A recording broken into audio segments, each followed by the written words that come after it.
Hello students, आज हम unit number second gaseous state start करने जा रहे हैं। द फिजिकल केमिस्ट्री की unit number second gaseous states या गैसीय अवस्थाएं यूनिट नंबर सेकंड स्टार्ट करने जा रहे हैं, है ना। तो बात करते हैं आज unit number second of physical chemistry. उससे पहले आपको मैं बता दूं बात आपको बच्चों कि इससे पहले मैं क्या करवा चुका हूं आपको। ये यूनिट जो आती है ये BSc BEd first year and BSc first year medical and non medical students दोनों के सिलेबस के अंदर यूनिट नंबर सेकंड फिट बैठती है। यूनिट नंबर सेकंड बैठती है। मैं पहले बात करता हूं BSc BEd first year, BSc BEd first year की। बीएससी बीएड फर्स्ट ईयर की बात करता हूं।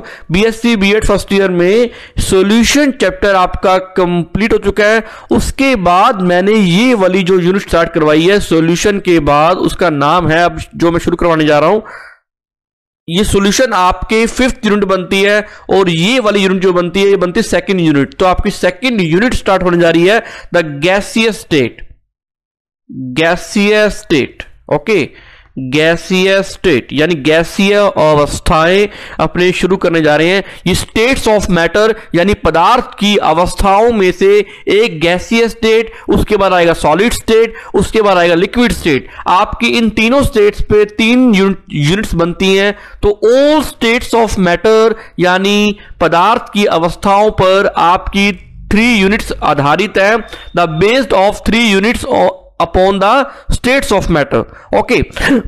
अभी बात करते हैं BSc first year medical and non medical student, है ना। बीएससी फर्स्ट ईयर की बात करें तो बीएससी फर्स्ट ईयर वालों आपकी केमिकल काइनेटिक यूनिट कंप्लीट हो चुकी है अभी तक, बिल्कुल सही, है ना। रासायनिक बल गति की आपकी यूनिट कंप्लीट हो चुकी है। दूसरी चीज एक और बता दूं आपको मैं कि एक आपकी मैंने स्टार्ट की थी कंप्यूटर एंड मैथमेटिकल कॉन्सेप्ट। ये आपकी यूनिट फर्स्ट बैठती है। यूनिट फर्स्ट कौन सी बैठती है? Unit first. केमिकल काइनेटिक कौन सी यूनिट आपके? ये तो यूनिट फर्स्ट है और केमिकल काइनेटिक यूनिट आपके सिलेबस के अंदर 5th यूनिट है। आज जो अपनी यूनिट स्टार्ट कर रहे हैं वो आपके सिलेबस के अंदर सेकंड यूनिट जिसका नाम है गैसियस स्टेट। तो ये कॉमन यूनिट है, second unit of the BSc BEd first year and BSc first year. दोनों बच्चों के सेम यूनिट बनती है, सेम सिलेबस बनता है। तो बच्चों आप चिंता मत करना। आपको मैं बता दूं कि आपने वीडियो देख करके, जब मैं बोलता हूं कि बच्चों नोट्स बनाओ, मैं बोलता हूं ना कि वीडियो देख करके नोट्स बनाओ, मेरा एक ही मोटिव होता है कि आपको सारी बातें याद हो जाएं।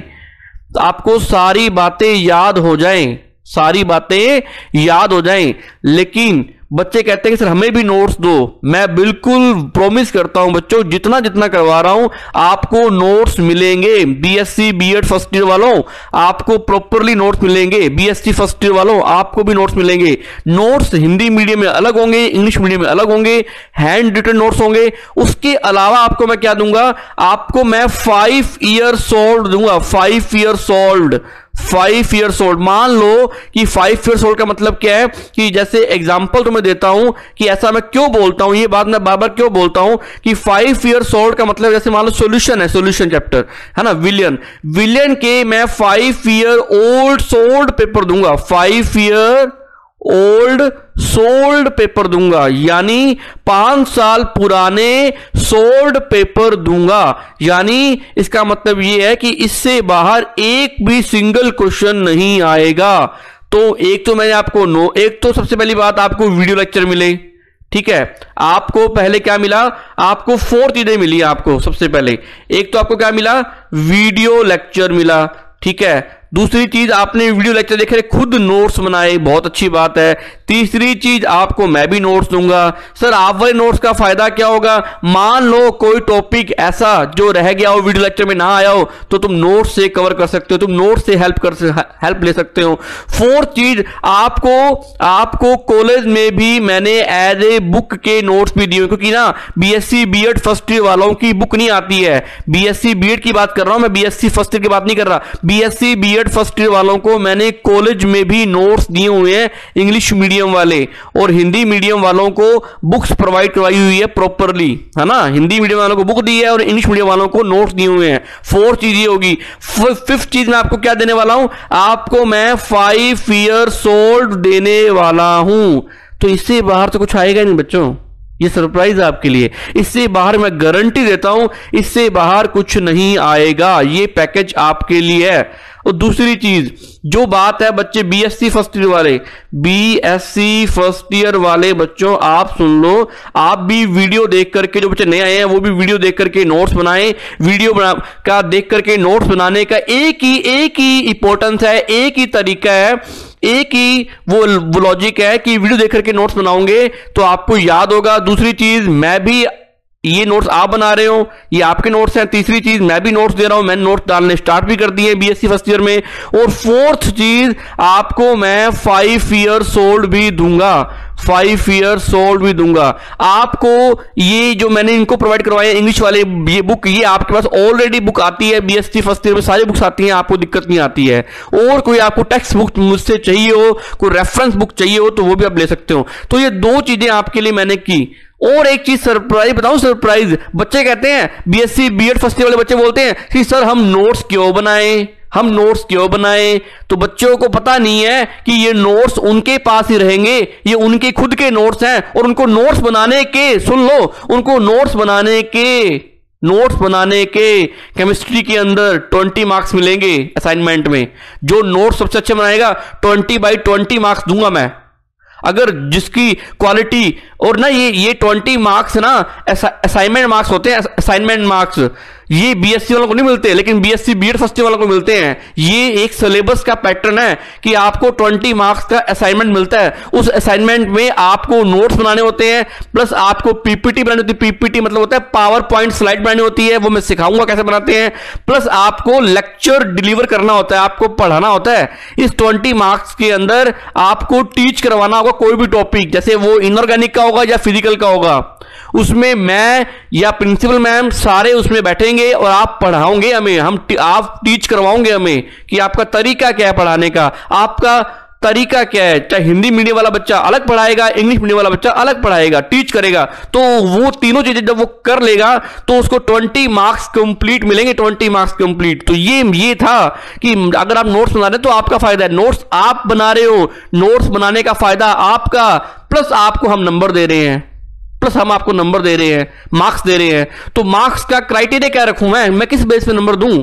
अगर आप नोट्स अच्छे बनाते हो, अगर आप पीपीटी तैयार करते हो, पीपीटी का मतलब ये है, पीपीटी ना एक बात है, पीपीटी सिंपल आपको सिर्फ 1 टॉपिक की करनी है, सिर्फ 1 टॉपिक की बनानी है। ये मैं बात कर रहा हूं BSc BEd first year, BSc BEd first year, only 1 topic की पीपीटी बनानी है। वो कैसे बनानी है मैं सारी बातें बताऊंगा। ये नोट्स तो आप आराम से बनाओ, नोट्स आप एज ए कंफर्टेबल अपने हिसाब से नोट्स बनाओ, शॉर्ट नोट्स बनाओ, जैसे मर्जी बनाओ, आपको याद रहेंगे। प्लस आपको जब ये टीच करवाना होगा ये भी टाइम बताऊंगा, अभी नहीं। बस ये है कि जो आपको मैंने असाइनमेंट देने हैं वो असाइनमेंट मैं हो सकता है नेक्स्ट वीक तक आपको असाइनमेंट दे दूं, है ना।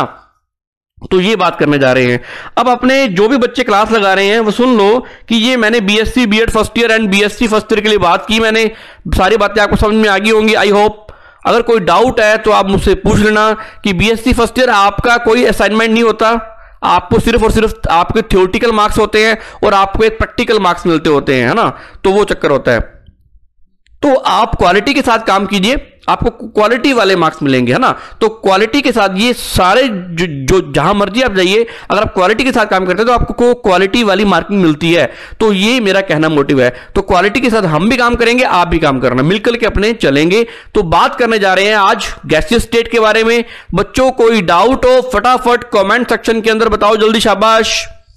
बच्चों कोई कमेंट हो, BSc BEd first year and BSc first year, आज दोनों की क्लास कंबाइंड लग रही है, लेक्चर वही गैसियस से, दोनों की सेम यूनिट है, सिलेबस भी सेम है। आपको गैसियस स्टेट में आपको हिंदी मीडियम में नोट्स मिलेंगे, इंग्लिश मीडियम में नोट्स मिलेंगे, प्लस आपको 5 years old भी मिलेंगे। सारी चीजें आपको रिक्वायर्ड होंगी। बच्चों चिंता मत करना किसी बात को लेकर के। हम स्टार्ट करने जा रहे हैं गैसियस स्टेट। सबसे पहले देखते हैं सबसे पहले अपने बात करते हैं, never say no, never say I can not, for you are infinite, all the power is within you, you can do anything. Never say no, never say I can't, for you are infinite, all the powers is within you, you can do anything. बच्चों कभी भी ना नहीं बोलनी चाहिए, कभी भी अपने आप से ना नहीं बोलनी चाहिए। मैं ये नहीं कर सकती, मैं ये नहीं कर सकता, हाय मैं तो मेडिकल की स्टूडेंट हूं, मैं एसएससी की तैयारी कैसे करूंगी, क्योंकि मुझे तो मैथ्स आती नहीं है, मेरा मैथ्स का बैकग्राउंड नहीं है, मैं ये नहीं कर सकती। बच्चों ऐसी दुनिया में कोई चीज नहीं है जो आप नहीं कर सकते, जो आप नहीं कर सकते। तो आपको सब कुछ करना चाहिए। जो आप सोचते हो कि मैं नहीं कर सकती, नहीं, तुम ही कर सकते हो चीज। एनीथिंग बट एल्स, जो तुम बनना चाहते हो, जो तुम सोचना चाहते हो, ऐसी गॉड ने आपको ऐसी पावर दी है। लेकिन बस ये है कि आपकी विल पावर जब अच्छी है ना, आपकी जब इच्छा शक्ति बहुत अच्छी है, तो आप सब कुछ कर सकते हो। ऐसी दुनिया में कोई चीज नहीं है। ये कभी भी नेगेटिविटी मत अपने आप आने दिया करो कि आप कुछ नहीं कर सकते। आप दुनिया की सब चीज कर सकते हो, क्योंकि हम इंसान हैं और हमें जितना, हम एक ऐसी मशीन है जो कि दुनिया की सबसे मॉडिफाई और सबसे एडवांस वर्जन वाली मशीन है। जो आप कर सकते हो ना दुनिया में, वो कोई नहीं कर सकता। तो never say no, never say I can't, for you are infinite, आपके लिए अनंत संभावनाएं पड़ी हैं, इंफिनाइट पॉसिबिलिटीज पड़ी है। All the power is within you, you can do anything, you can do anything. By Swami Vivekananda Maharaj ने बोली ये बात, तो आपको ये बात, उन्होंने अपनी जिंदगी में ये बात इंप्लीमेंट की, तो आप भी ये बात इंप्लीमेंट कर सकते हैं अपनी लाइफ के अंदर। हमें ये सीखना है, हमें ये सीखना है, हमें ये करना है। आई कैन डू क्या, मैं कर दूंगा, आई विल डू भी नहीं बोलना, आई कैन डू भी नहीं, मैं कर सकता हूं नहीं, मैं कर दूंगा। हमें ये बनना है। तो कभी भी नेगेटिव अप्रोच नहीं लेकर गया। नहीं, जब कभी बोले आसपास के लोग तू नहीं कर सकती, तू नहीं कर सकता, या तुम नहीं कर सकते, आप नहीं कर सकते, क्यों भाई, मैं कर सकता हूं। लेकिन आपको अपने अंदर एक विल पावर क्रिएट करनी होगी, इच्छा शक्ति जगानी होगी, है ना।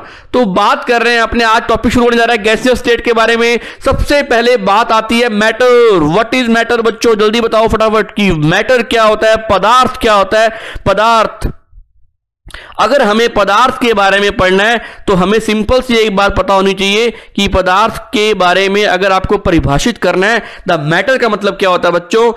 मैटर का मतलब होता है, सबसे पहले आपको बताया कि पदार्थ को अगर पढ़ने से पहले हमें यह पढ़ना चाहिए कि दुनिया का सबसे स्मॉलेस्ट पार्टिकल कौन है। द स्मॉलेस्ट पार्टिकल, बताओ बच्चों, दुनिया का सबसे स्मॉलेस्ट पार्टिकल,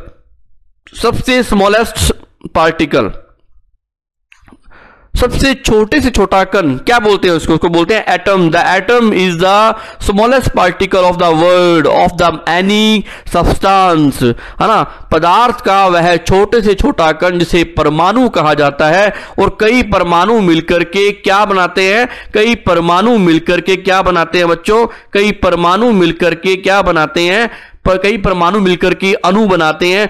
मैनी एटम्स मिलकर के क्या बनाते हैं, मॉलिक्यूल्स बनाते हैं। और मॉलिक्यूल्स, बहुत सारे मॉलिक्यूल्स, डिफरेंट टाइप के मॉलिक्यूल्स मिलकर के मैटर की फॉर्मेशन करते हैं, पदार्थ का निर्माण करते हैं। बहुत सारे परमाणु मिलकर के अणु बनाते हैं, बहुत सारे अलग अलग प्रकार के अणु मिलकर के पदार्थ का निर्माण करते हैं। वो पदार्थ की हम बात करने जा रहे हैं। वो पदार्थ क्या होता है, वो पदार्थ जो होता है वो दो प्रकार का होता है।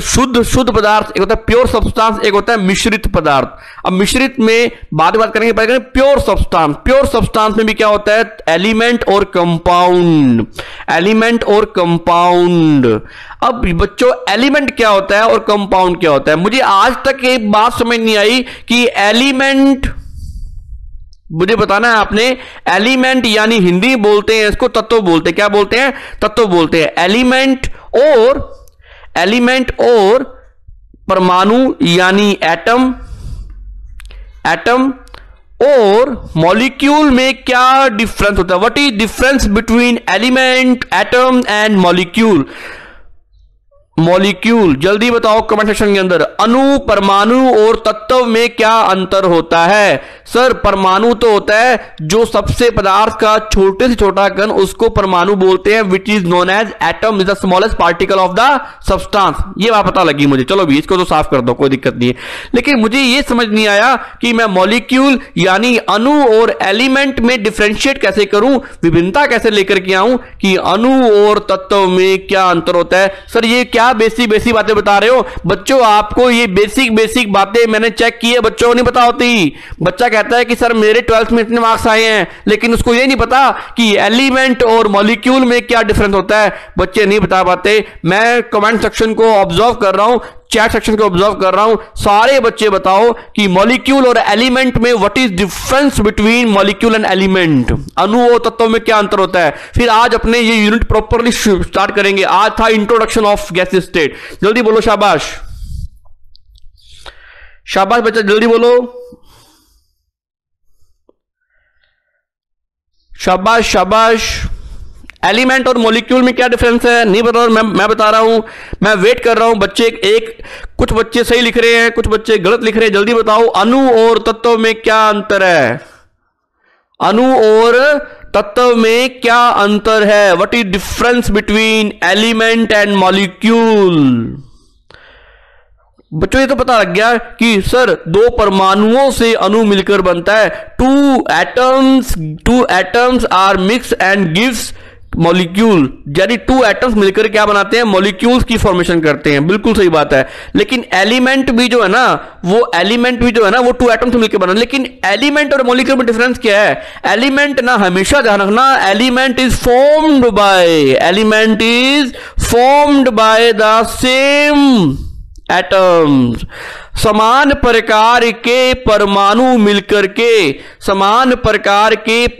मिलकर के तत्वों का निर्माण करते हैं, जबकि अणु के केस में ऐसा नहीं है। अणु में दोनों आ जाते हैं, मतलब समान प्रकार के और असमान प्रकार के, दोनों प्रकार के, सेम और नॉट सेम। यानी मॉलिक्यूल तो O2 को भी मॉलिक्यूल बोलते हैं, लेकिन और H2O को भी मॉलिक्यूल बोलते हैं, है ना। तो ये जो है ना, तीनों अलग अलग परमाणुओं से मिलकर बना है, डिफरेंट एटम से मिलकर बना है।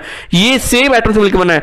लेकिन O2 एक ना एलिमेंट की कैटेगरी में आएगा, एलिमेंट की कैटेगरी में। जैसे मान लो कि मैं बोलता हूं कि एक गोल्ड की ब्रिक है, एक ईंट है, किसकी? सोने की। तो इसमें सारा चीज क्या भरा हुआ है? गोल्ड भरा हुआ है, गोल्ड, AU। तो ये सारे के सारा, ये पूरा का पूरा गोल्ड जो है ना, अपने आप में एक एलिमेंट है, क्योंकि ये सारे के सारे समान परमाणुओं से मिलकर बना है। The same atoms is formed, है ना, is formed by the same atoms. तो समान परमाणु मिलकर के तत्व का निर्माण करते हैं, जबकि अणु जो होते हैं वो दो या दो से अधिक परमाणु मिलकर के अणु का निर्माण करते हैं। सिर्फ ये बनती डेफिनेशन। लेकिन दो समान परमाणु मिलकर के केवल और केवल तत्व का निर्माण करते हैं, केवल और केवल तत्व का निर्माण करते हैं। समझे बात को? मतलब जो अणु होते हैं ना, अणु वो दो प्रकार के होते हैं, एक होता है होमोजीनस, एक होता है हिट्रोजीनस। अपने इतनी बात करेंगे, ज्यादा तुम्हें डिटेल नहीं लेके जाते, सिंपल सी बात है। अणु की पूछ ले तो तत्व से पूछ ले तो तत्व का बोलना जो समान परमाणुओं से मिलकर बना, और अणु के बारे में पूछ ले, दो परमाणुओं से अणु मिलकर बनता है, दो या दो से तीन अधिक परमाणु मिलकर के अणु का निर्माण करते हैं। 2 और 3 एटम्स गिव्स मॉलिक्यूल, है ना, ये फॉर्मेशन करते हैं। हम बात करने जा रहे हैं आगे बच्चों, आगे बात करने जा रहे हैं अपने, चलें आगे, शाबाश बच्चों। यानी कोई डाउट हो? चलो, अब प्योर सब्सटेंस के अंदर एलिमेंट आ गए, कंपाउंड आ गए। एलिमेंट मैंने बता दिया कि सेम एटम्स मिलकर के एलिमेंट बनाते हैं। कंपाउंड की बात करें तो कंपाउंड में डिफरेंट क्या हो सकते हैं? अपने हो सकते हैं एलिमेंट। मान लो कि H2O बन गया, H2O, तो इसके मान लो CuFe की 6 बना दिया, तो ये कंपाउंड बन गया तरीके का। तो ये कंपाउंड बनते हैं। जबकि मिक्सचर की बात करें तो मिक्सचर में ना, जब अलग अलग मॉलिक्यूल्स को अपने क्या करते हैं? मिक्सअप करते हैं। जैसे मान लो कि मैंने क्या किया, H2O के अंदर, जैसे एक H2O मतलब होता है वाटर, है ना, इसके अंदर मैंने क्या मिला दिया? मैंने मिला दिया नमक मिला दिया। मैंने क्या मिला दिया, सोल्ट इसके अंदर डिसॉल्व कर दिया, सोल्ट मैंने इसके अंदर डिसॉल्व कर दिया, है ना। तो ये सोल्ट क्या हो गया, इसके अंदर क्या हो गया, मिक्सअप हो गया और ये मिक्सचर बन गया। बच्चों बताओ ये होमोजेनस मिक्सचर है, हेटेरोजेनस मिक्सचर है, जल्दी। ये विषमांगी मिश्रण है या समांगी मिश्रण है। पानी के अंदर नमक को घोलना, पानी के अंदर सोल्ट को डिसॉल्व करना, विच टाइप ऑफ मिश्रण, जल्दी बताओ। मैंने इसके अंदर, मेरा मन किया मैंने शुगर भी डिसॉल्व कर दी, मैंने इसके अंदर शुगर भी डिसॉल्व कर दी, मैंने इसके अंदर लेमन भी डिसॉल्व कर दिया। लेमन मतलब होता है नींबू, है ना, लेमन, लेमन खाओ और विटामिन सी लो।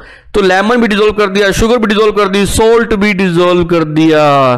तो कौन सा मिक्सचर बनेगा, होमोजेनस या हेटेरोजेनस, जल्दी बोलो कमेंट सेक्शन के अंदर। शाबाश, होमोजेनस मिक्सचर। क्यों होमोजेनस, ऐसा क्यों बोला, होमोजेनस ही क्यों बोला, वर्ड यूज क्यों किया होमोजेनस, जल्दी बताओ। होमोजेनस मिक्सचर ही वर्ड यूज क्यों किया।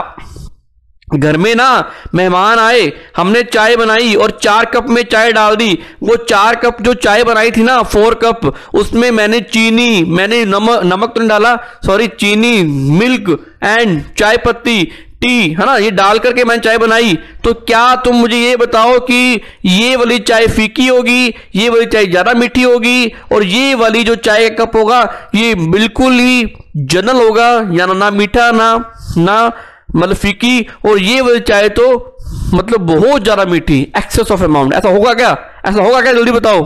तुमने कप ऑफ टी बनाए 4, चाय एक ही कंटेनर के अंदर बनाए, एक ही पतीले के अंदर बनाए, ऐसा होगा क्या, नहीं होगा, क्योंकि each and every molecule are mix up, are homogeneous mixture. अगर चाय का टेस्ट यहां से लोगे, यहां से लोगे, यहां से लोगे तो भी सेम आएगा बच्चों, समझे। It is homogeneous mixture. और होमोजेनस मिक्सचर का सेकेंडरी नेम क्या होता है, द्वितीयक नाम क्या होता है, जल्दी बताओ चैट सेक्शन के अंदर। मुझे एक्टिवली पता लग गया कि बच्चे कितने क्लास लगा रहे हैं, शाबाश, जल्दी जल्दी बताओ, शाबाश। हाँ, होमोजेनस मिक्सचर को सॉल्यूशन भी कहते हैं। It is second secondary name of the homogeneous mixture is the solution. चलते हैं बच्चों आगे। हेटेरोजेनस मिक्सचर कौन से होते हैं, आपने क्या किया, आप ना ऑयल, आपने क्या किया मम्मी, मैं ना तुम्हें दिखाती हूँ हेटेरोजेनस मिक्सचर क्या होता है। ये ना सर ने बताया था, तुमने क्या किया, बाल्टी ली, कंटेनर लिया, उसके अंदर ऑयल को गिरा दिया। ये देखो मम्मी होमोजेनस मिक्सचर, सरसों का ऑयल होता है ना, घर में लगाते हैं, वो आपने उसके अंदर मिक्स कर दिया, तो वो ऑयल उसके अंदर मिक्सअप नहीं हुआ, ऑयल के मॉलिक्यूल्स उसके अंदर मिक्सअप नहीं हुए। It mean heterogeneous mixture, it mean विषमांगी मिश्रण। मेरी बात समझ में आई, ये है मैटर, ये है मैटर। अब मैटर की करते हैं डेफिनेशन।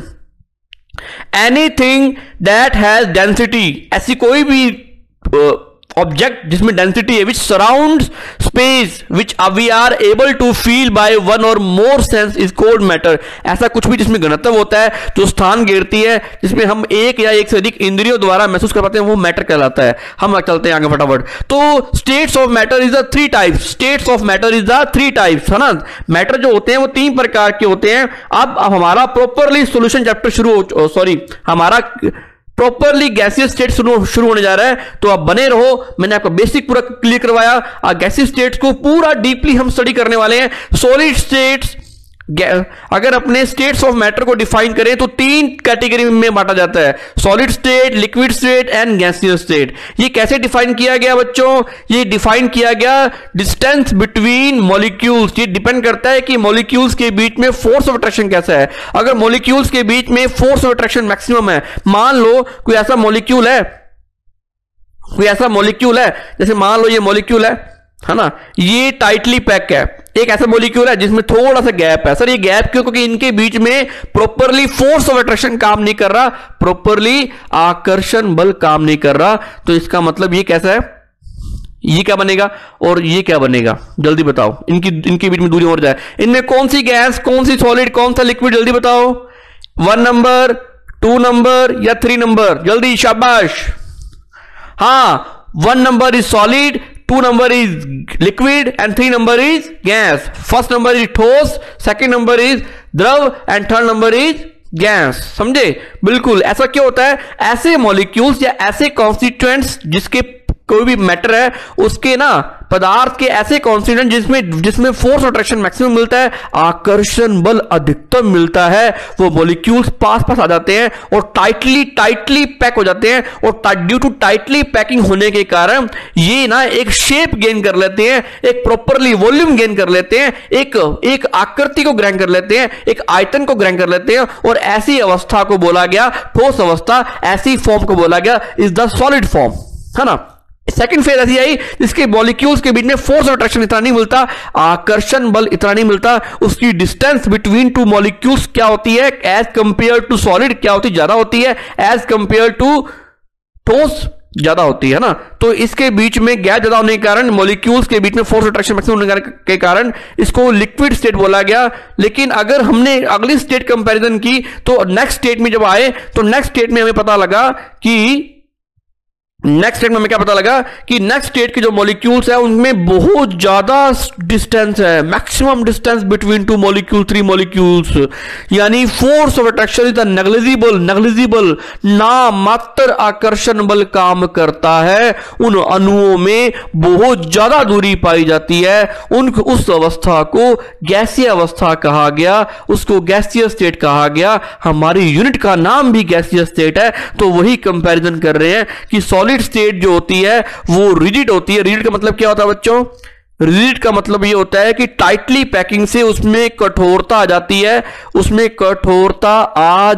है, है ना। तो ये होता है कठोर। इसकी आकृति जो होती है वो कैसी होती है? फिक्स होती है। इसका जो आयतन होता है वो कैसा होता है? फिक्स होता है ना, fix volume. Liquid not rigid, इसमें कठोरता नहीं होती, ना ही इसमें कुछ शेप बनती, आकृति बनती, लेकिन इसका आयतन फिक्स होता है। अब जहां डाल दूंगा उसका आयतन फिक्स हो जाएगा। तो ठीक है ना। Can not be squashed and can not be squashed, इसके बारे में बताऊंगा बाद में, भी नहीं। तो नॉट रिजिड, है ना, ये not rigid, not fix shape, not fix volume, ना तो इसकी ये कठोर होता, ना इसकी शेप बनती, ना इसका आयतन फिक्स होता। तो गैस वो होती है, गैस बोलती है ना मेरा वॉल्यूम फिक्स है, ना मेरा आयतन फिक्स है, ना मेरी आकृति फिक्स है, ना मेरी शेप फिक्स है, मैं रिजिड भी नहीं हूं, मैं कठोर भी नहीं हूं, मैं बहुत पोलाइट नेचर की हूं। तो गैस बनो, सारे कहते हैं मुझे गैस बनो, गैस। लेकिन गैस बनने का नुकसान ये है कि आपसी अंडरस्टैंडिंग नहीं बैठती मॉलिक्यूल्स के बीच में फोर्स अट्रैक्शन नहीं होता। गैस का नुकसान ये है बस, और कोई नुकसान नहीं है। लेकिन गैस की शेप नहीं है, गैस रिजिड नहीं है, गैस कठोर नहीं है। चलें बच्चों आगे, ये बात हुई। तो स्टेट्स ऑफ मैटर में इसको बोलते हैं सॉलिड स्टेट, ये लिक्विड स्टेट, ये गैसीय स्टेट। एक स्टेट और होती है जो गैसीय स्टेट से आगे जाती है। अगर आप गैस के मॉलिक्यूल्स को आयनाइज कर दोगे, उसका आयनीकरण कर दोगे, उसको बोलते हैं प्लाज्मा स्टेट। क्या बोलते हैं? प्लाज्मा। सॉलिड को आपने मेल्ट किया, गलाया, मेल्टिंग पॉइंट होता है मतलब किसी चीज को गलाना, है ना। तो आपने गलाना शुरू कर दिया तो वो लिक्विड कन्वर्ट हो गया। लिक्विड को आपने फिर अपने हीट दी तो उसकी वेपर बन गई, उसकी वाष्प बन गई, वो गैस में बदल गया। गैस को आपने आयनीकृत किया, उसको मतलब आपने विद्युत आर्क लगाया, इलेक्ट्रिक स्पार्क दिया गैस को, तो वो सारे के सारे आयन बन गए और वो बन गई प्लाज्मा फॉर्म बन गई। फिर आपने डी आयनाइजेशन किया यानी अनआयनीकरण किया। फिर आपने गैस का किया संघनन मतलब होता है कंडेंसेशन, यानी मॉलिक्यूल आपस में धीरे धीरे पास आने शुरू हो जाएंगे, तब वो लिक्विड बन जाएगा। फिर लिक्विड को आपने क्या किया? फ्रिज के अंदर फ्रीज कर दिया, यानी हिमांक बिंदु पर आपने उसको जमा दिया तो वो बर्फ बन जाएगी और वो सॉलिड फॉर्म में कन्वर्ट हो जाएगा। ये स्टेट्स ऑफ मैटर होती है बच्चों। आई होप आपको समझ में आ गया होगा। तो अभी तक हम क्या सीखे बच्चों कि अगर अपने बात करें कि सबसे पहले अगर अपने बात करें बच्चों, सारी बात समझ में आ रही है आपको? तो फर्स्ट ऑफ ऑल अपने बात करें कि intra molecular force of attraction. देखो सबसे पहली बात क्या है, सुनते जाना। देखो मैटर जो होता है ना, मैटर जो होता है वो होता है 3 कैटेगरी का। एक होता है सॉलिड, एक होता है लिक्विड, एक होता है गैसेस। अगर हम बात करें intra molecular force of attraction की, तो सबसे ज्यादा intra molecular force of attraction होता है सॉलिड में, उसके बाद लिक्विड में, उसके बाद गैसेस में। मतलब 1 नंबर ये देंगे, 2 नंबर इसको देंगे और 3 नंबर ये देंगे। किसकी बात कर रहा हूं मैं? इंट्रामोलिक्यूलर फोर्स ऑफ अट्रैक्शन, यानी इंटरमोलिक्यूलर यानी अंतरा आणविक आकर्षण बल। अंतरा आणविक आकर्षण बल सबसे ज्यादा किसमें मिलते हैं अपने को? ठोस अवस्था में मिलते हैं। ये पहली बात होगी। अगर मैं बात करूं इंटरमोलिक्यूलर डिस्टेंस की बात करूं,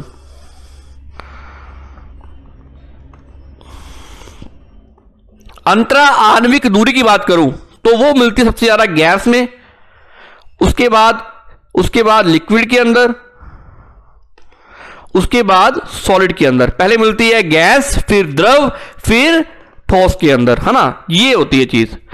अब ना एक बात तुम ध्यान रखना कि सॉलिड का जो वॉल्यूम होता है ना, सॉलिड का वॉल्यूम, वो चीज दोबारा करवा रहा हूं, सॉलिड का जो वॉल्यूम होता है वो होता है फिक्स, है ना। वॉल्यूम शेप फिक्स होती है, और ये क्या होता है? रिजिड होता है, रिजिड।